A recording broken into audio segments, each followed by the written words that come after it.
been a long time, man. We got a banger for you this time. We got a banger for you this time. Hey, shout out to Latin Dream, man, for the music, man. You know what I mean? Appreciate that, man. I owe you for this one. You know what I mean? Shout out to PTMG. What's going on, man? They coming to a city near you soon, real soon, man. Them guys are steady working, man. Steady working, man. Shout out to y'all, man. Shout out to God's chosen ones. We provide housing and support to those in need. Check them out, man. They're doing some good work out there. And we are Secrets to Recovery. Let's get it, man.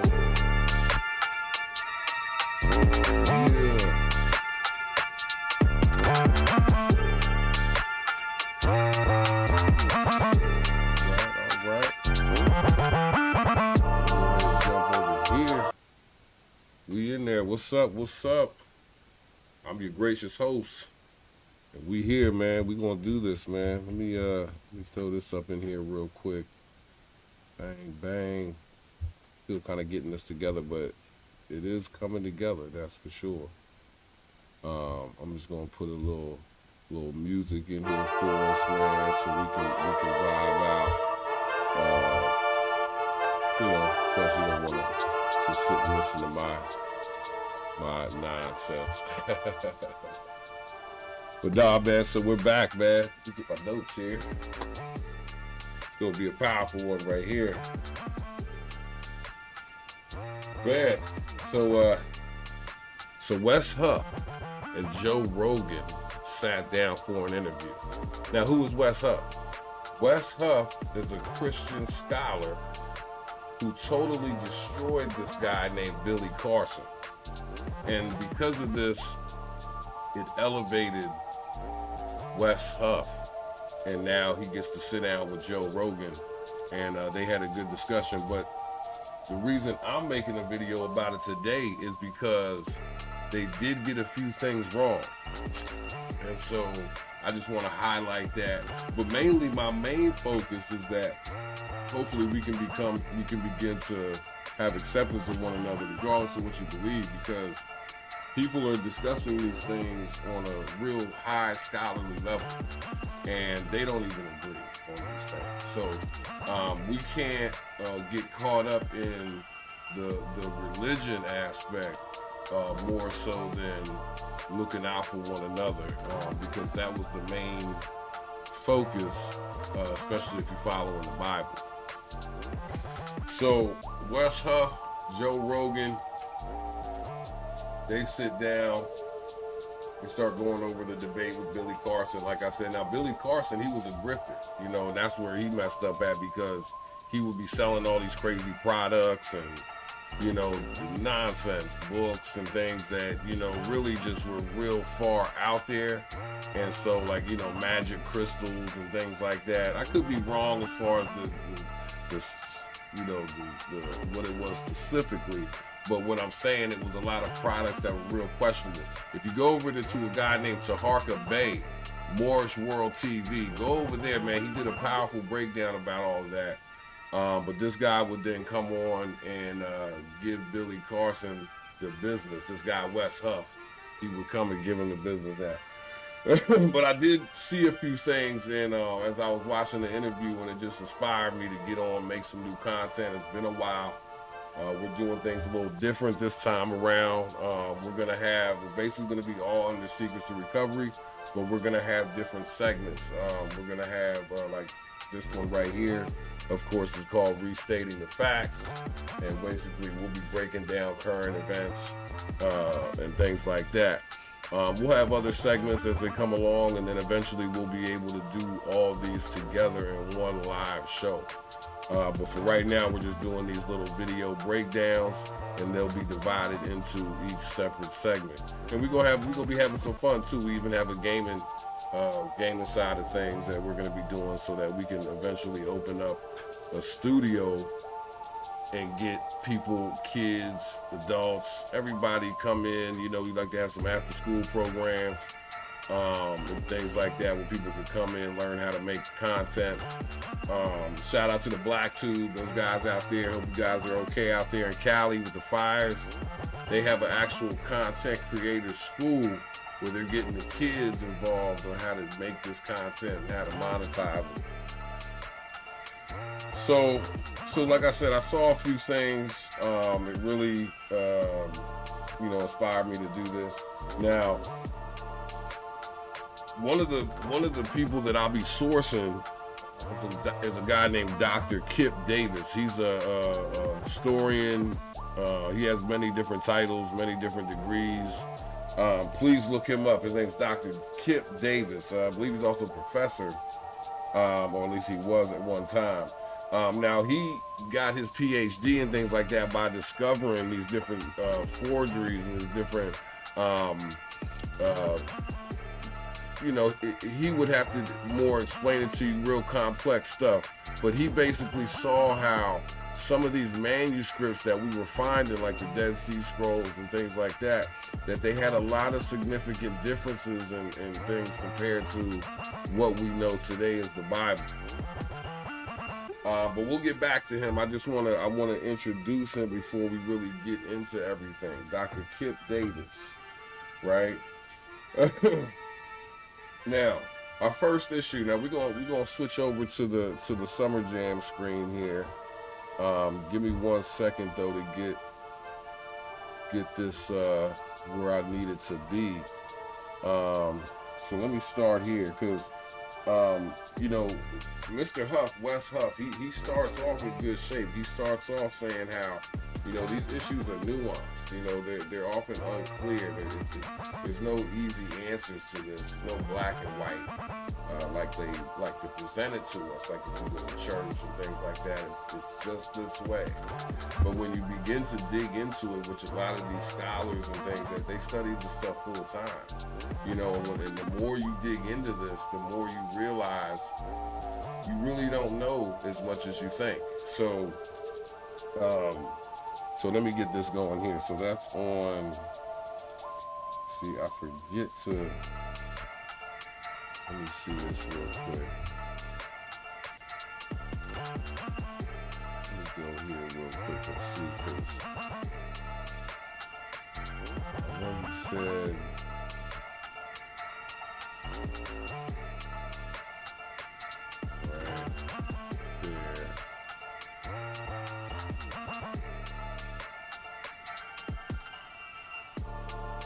See, that's when he's going over the history.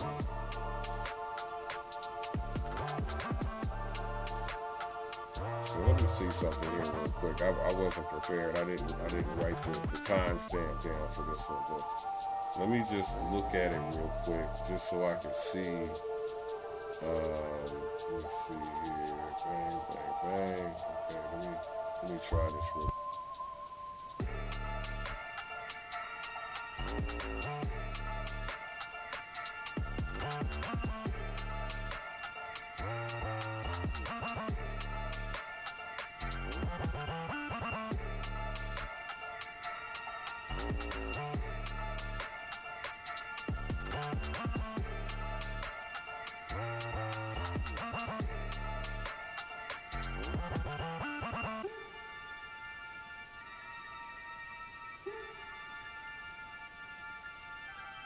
I guess I'm not going to be able to show you that part because, but I will link the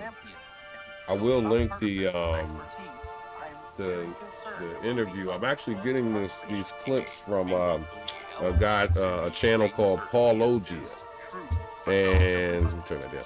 So Paul Logia, so he is the one. I don't know if it's he. I mean, that's the guy. There's a guy that they have that kind of portrays, being a person, but it's animated, so you don't know. It's probably a team of people, but the channel's called Paul Logia, and that's where I'm getting these clips from, so that you could actually see this stuff. But a lot of the sourcing is actually from a guy named Dr. Kip Davis. So just keep that in mind as we move through this. Now, what I wanted to show was that. Oh yeah, I do have the timestamp.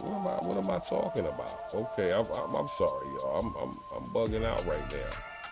So let me get this. This is how, basically how this started off. 221. So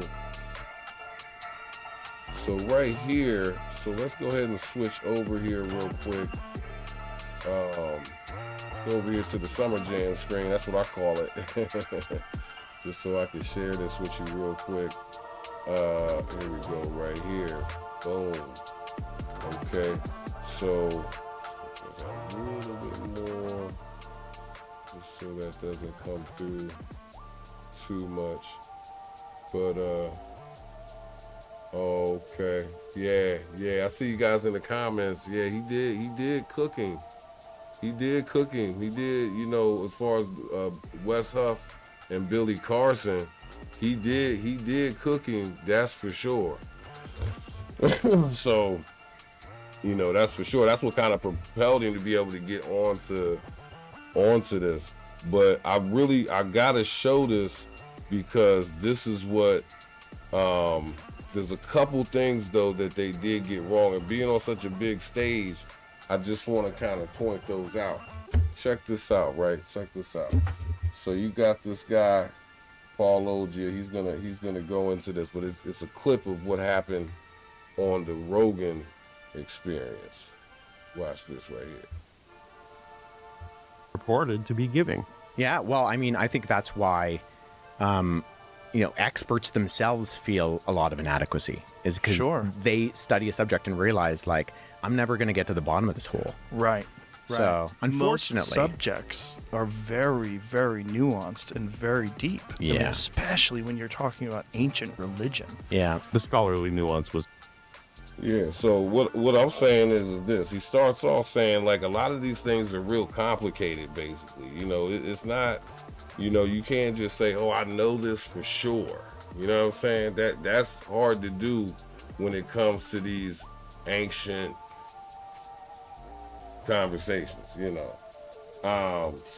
You know, he did start off in that lane saying, yeah, you know, this is how it is, you know, but when you start going, where he starts to veer off from that is he's going to make the claim, and I'm talking about Wes Huff here, he's going to make the claim that, you know, the book of Isaiah, when they found that among the Dead Sea Scrolls, that it was a word-for-word copy of the book of Isaiah that we have today in the Bible. But unfortunately, that was not the case, okay?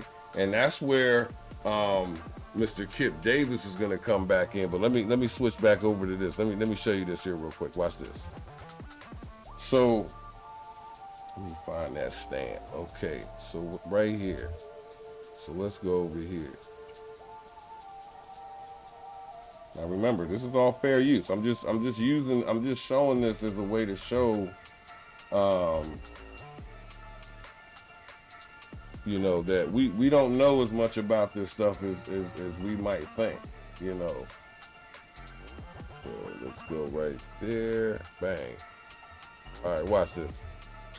But when we discovered the Great Isaiah Scroll, previous to that, the earliest copy of Isaiah that we had was in the Masoretic text, which is in the Middle Ages. Whoa. Yeah, so it was literally 1,000 years. We literally pushed back our understanding of Isaiah 1,000 years. And the thing that really... All right, so... Hold on, I didn't take that long enough, I'm sorry. shocked scholars. Like I said, this isn't true for all the Dead Sea Scrolls, but one of the things that shocked them about Isaiah was that it was word for word identical to the Masoretic text. Word for word. Word for word. Wow. Now Wes just so fully convinced. All right, so you see he said right there it was word for word, right? That's what he said. but the problem with that's not true. That's not exactly true. Now as Dr. Kip is going to show right here, let me get over to that real quick. As Dr. Kip Davis is going to show, that is not exactly accurate. Now watch this.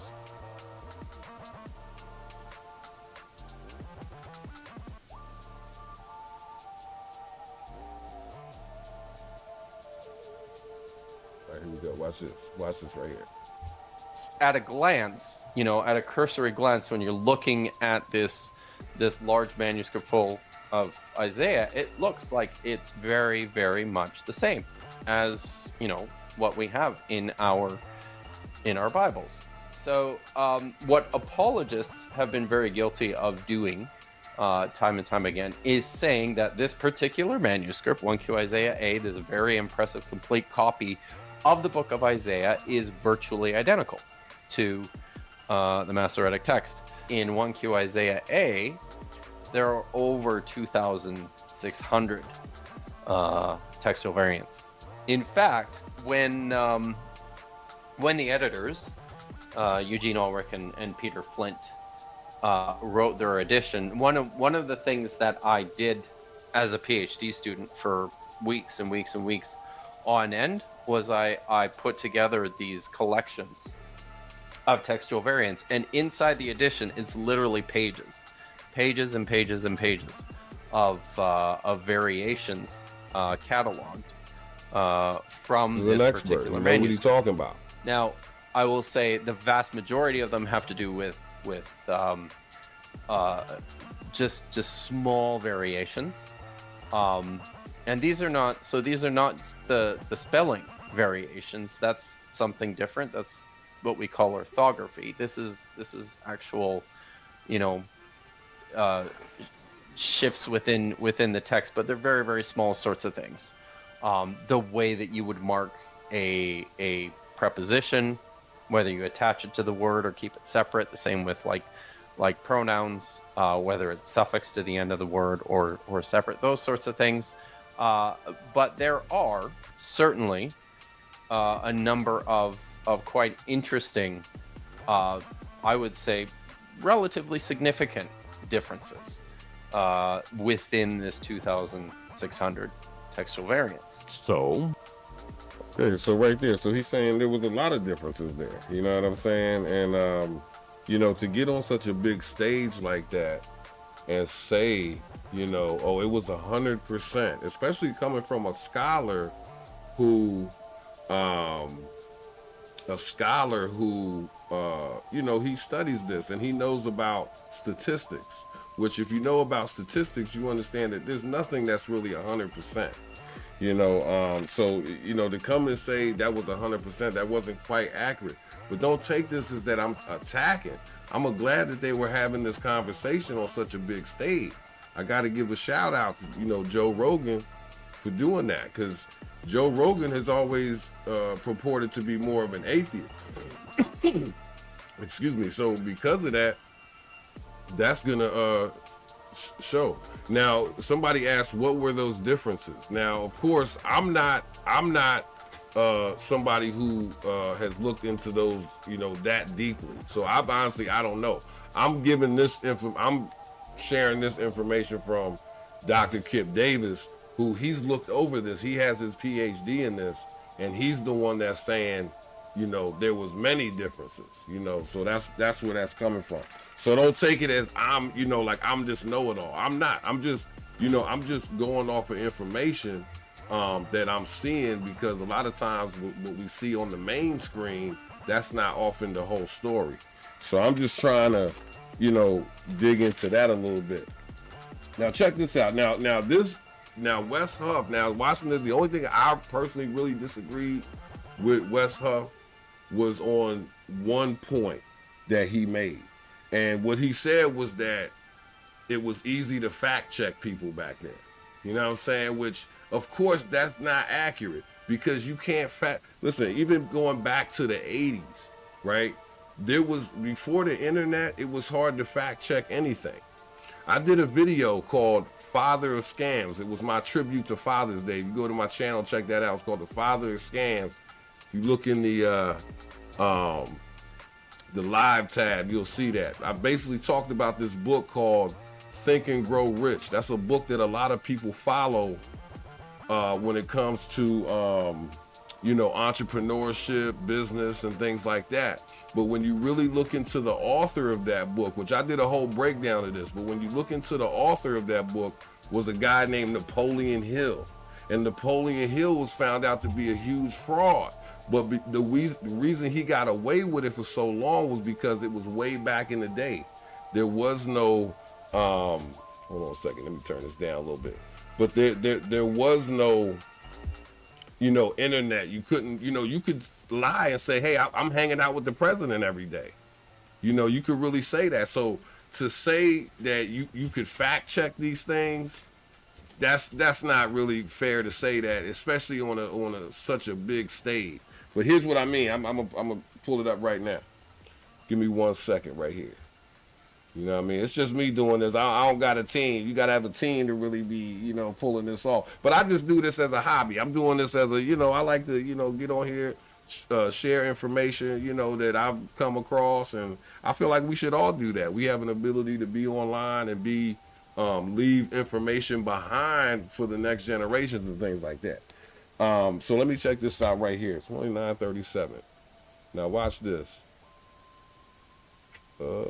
Bang, bang, bang. I'm almost right there. All right, so we go right there. All right, here we go. And they're written in this period of time where you have groups of individuals who could have fact-checked those things. So how do you fact check someone coming back from the dead? Great question. Yeah, I mean, that was a banger of a question, man. You gotta be honest. But my thing is this: there's no fact checking. Like that term, we just created that term. There's no way to really do that. Outside of the internet era.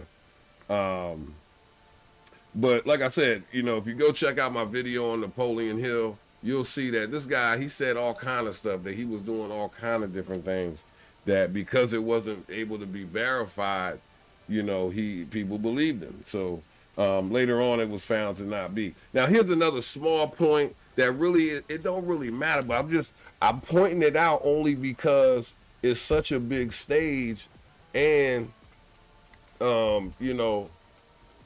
it's such a big stage, and he's a scholar. This guy Wes Huff, he's a scholar. He's he's studying this stuff full time, scripture study. Like when they tell you study your word, this guy Wes Huff, that's all he's doing. You know what I'm saying? He probably ain't even he probably ain't even going out and nothing like that. He just in these books all the time. You know what I'm saying? So I respect that, but I gotta point this out just because it was a mistake. But hey, I wouldn't have been able to, this guy Wes Huff, he is way more eloquent than me, as you can see. He could get on these big stages and speak. It was a little misspeak, I know it wasn't nothing major, but I just wanted to point it out. Now watch this, 30:27. Now let me go over here. And get that on here. Let me see.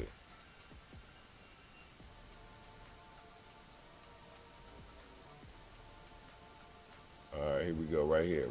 Watch this. well, How many people saw his body, right? well, Paul says that 400 people saw him all at once. 400 people saw the crucifixion. No, saw the resurrected resurrection. Jesus. Yeah, 1 Corinthians 15, Paul says that. Okay, so bang. So he said, First Corinthians 15. I'm gonna pull it up to where he pulls it up. Bang. So there it is, right? But as we can see, of course, that was 500 and not 400. Which that's a small, but that don't really, I'm sure he just misspoke that. I'm sure he didn't really, that was probably just, he's sitting on the biggest stage in the world. I don't, I'm not giving no judgment, none of that. I'm just saying, he thought it was I guess he thought it was a different number maybe at the time. But obviously the Bible that we have today would disagree with him right there. So, I'm just saying, that's all. And like I said, that's a small detail.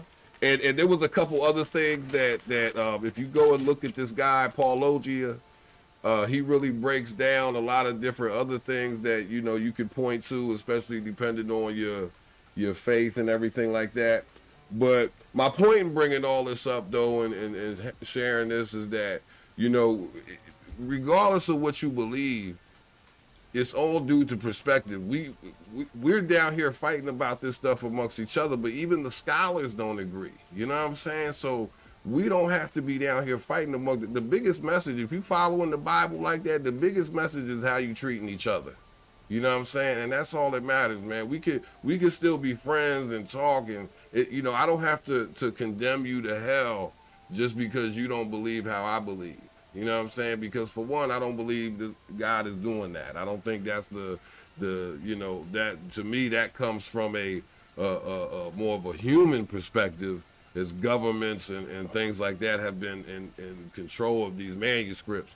So my thing is, I also did a video on that based on my beliefs on hell and things like that. You can go check that out if you feel like it.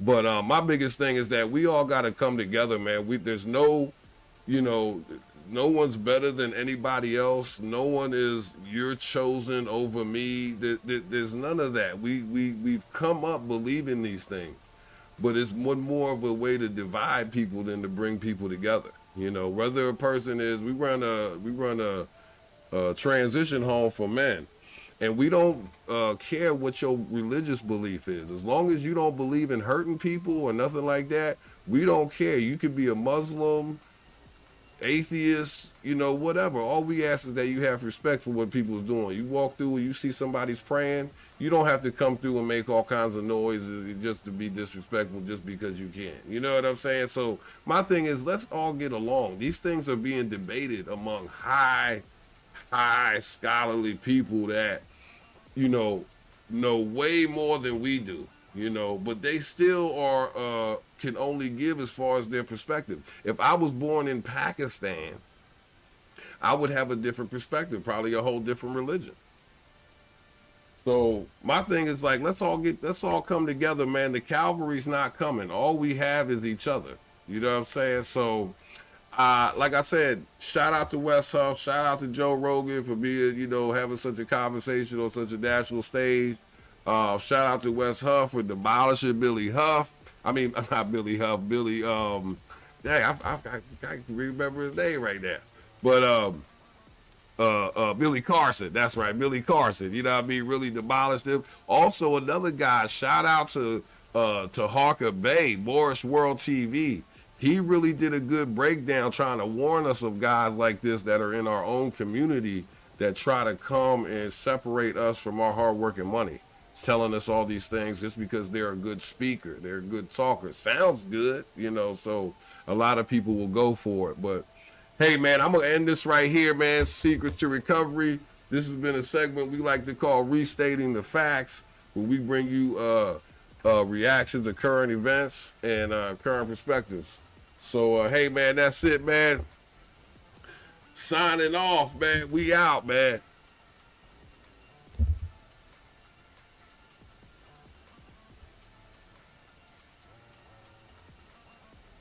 Peace.